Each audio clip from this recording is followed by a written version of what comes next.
El golpe que en noviembre de 1889 termina con la monarquía y la sustituye por el régimen político que se conoce como República Vela, prolongada hasta octubre de 1930, instaura una forma de dominación oligárquica.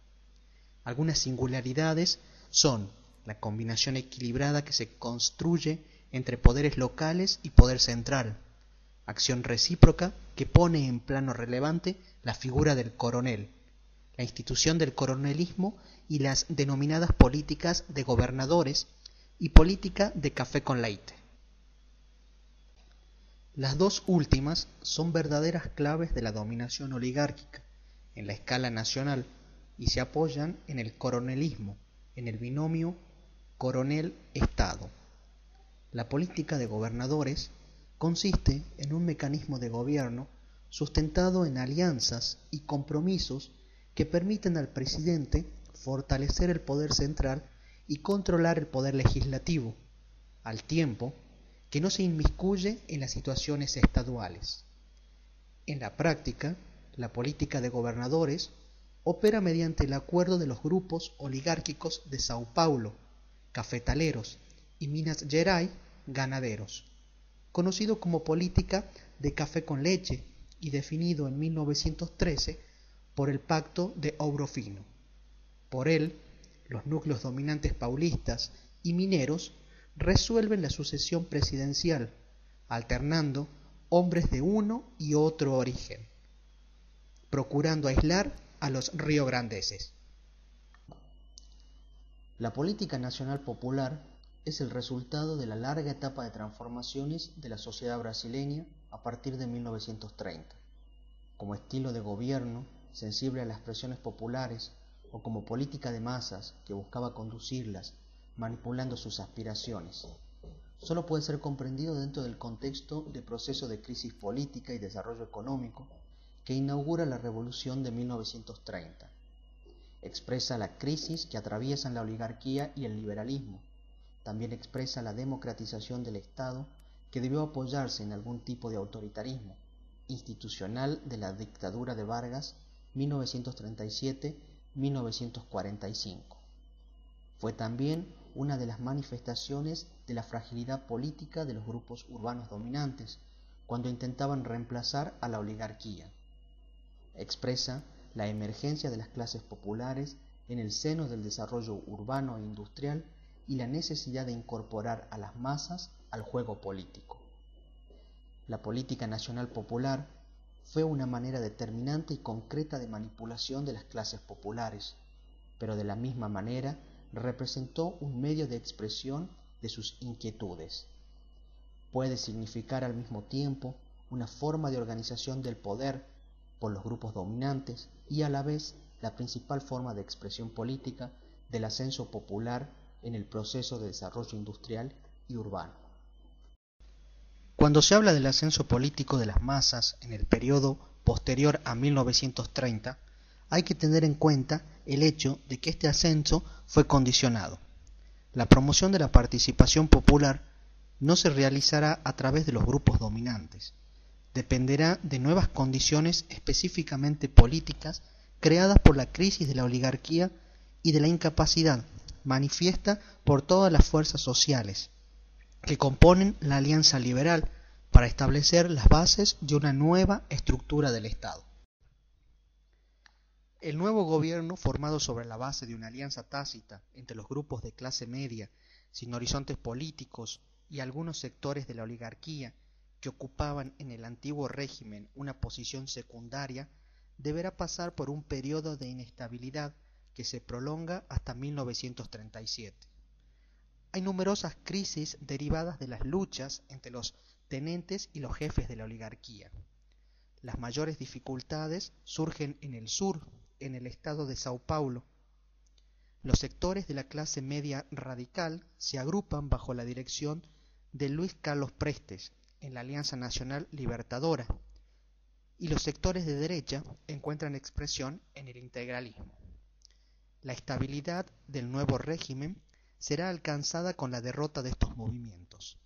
La insurrección de la Alianza Nacional Libertadora en 1935 dará a Vargas la posibilidad de consolidarse como jefe de gobierno apoyándose en las fuerzas interesadas en combatir la amenaza comunista.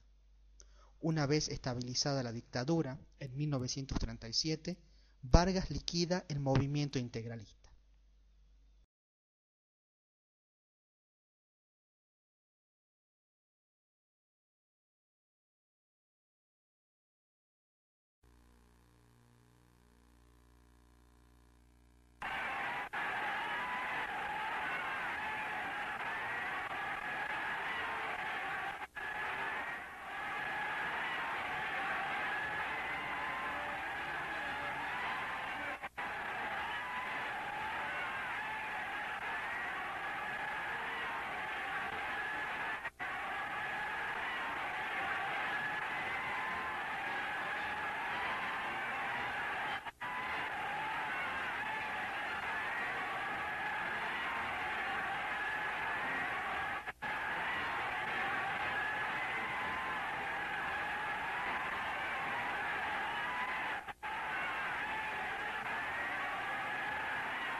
Trabalhadores do Brasil,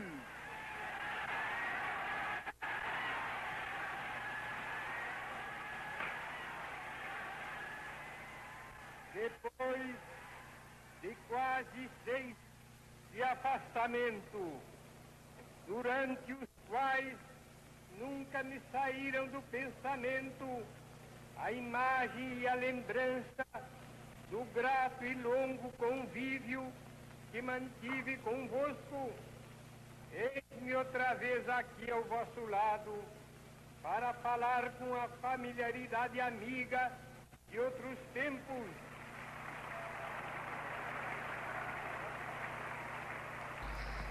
El equilibrio inestable entre los grupos dominantes y la incapacidad de asumir el control de las funciones políticas constituye uno de los rasgos relevantes de la política brasileña, componentes de los que se convertirá en esencial en el populismo.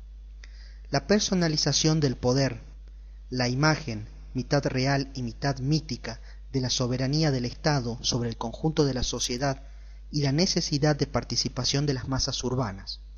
Por otro lado, esta situación de compromisos significa que las personas que ejercen funciones gubernamentales ya no representan en forma directa a los grupos que ejercen hegemonía sobre ciertos sectores de la economía y sociedad. En esta nueva estructura política, el jefe de Estado asume la posición de árbitro. Esta persona tiende a confundirse con el Estado mismo en tanto institución. La dictadura sirvió para consolidar el poder personal de Vargas e imponer la soberanía del Estado a las fuerzas sociales presentes. Las masas populares representan la única fuente social posible de poder personal autónomo para el gobierno y se transformarán en la única fuente posible de legitimidad para el Estado mismo. El jefe de Estado comenzará a actuar como árbitro en una situación de compromiso, desde ahora con un nuevo socio, las masas populares urbanas. En tanto árbitro, él decide en nombre de los intereses de todo el pueblo, en lo que significa que tiende a optar por las soluciones que despiertan menos resistencia o mayor apoyo popular.